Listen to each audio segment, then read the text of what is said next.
huge lump of ice and rock is racing toward Earth at over 200,000 kilometers an hour. This is a very short time in which to prepare any sort of response to a major emergency of this kind. There would be no time to develop any more powerful type of rocket than is in everyday use at the present time. And that rocket would have to be refitted in about 12 months in order to carry a payload of some 4 tons. If this doesn't work, there's absolutely nothing we can do to avoid the greatest natural catastrophe that civilization has ever experienced. Something like that will release 100 million megatons of energy.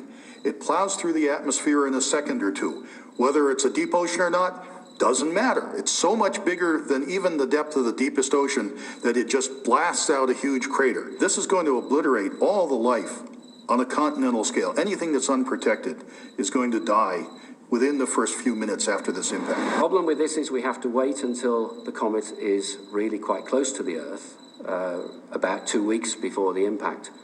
But at that time, it will be possible to transmit a radio signal to the comet. The comet will reflect a part of this signal, and that will be then received at the ground as an echo.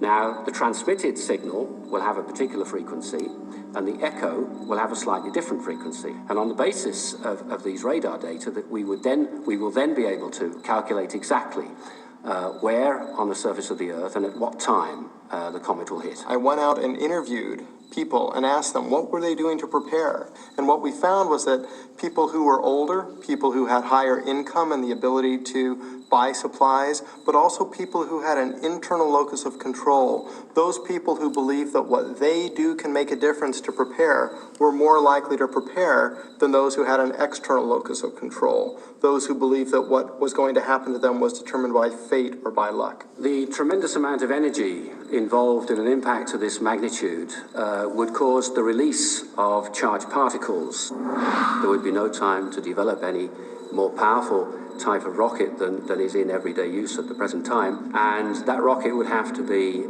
refitted in about 12 months in order to carry a payload of some 4 tons. If they don't crack it, the sensor at least will give us the exact position of the comet.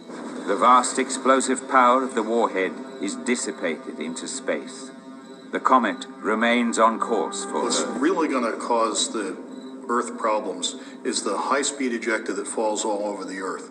This stuff has condensed from the vapor. It forms tiny little particles and rains back into the atmosphere all over the Earth.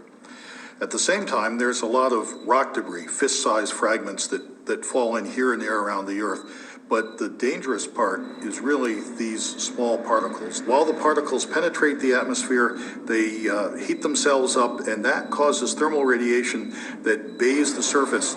The surface temperatures may rise as high as 600 or 700 degrees. That will cause forests to burst into flame. Any unprotected animals, human beings that can't get under cover will essentially be roasted alive. The temperature outside soon reaches 400 degrees Celsius. The Earth is burning.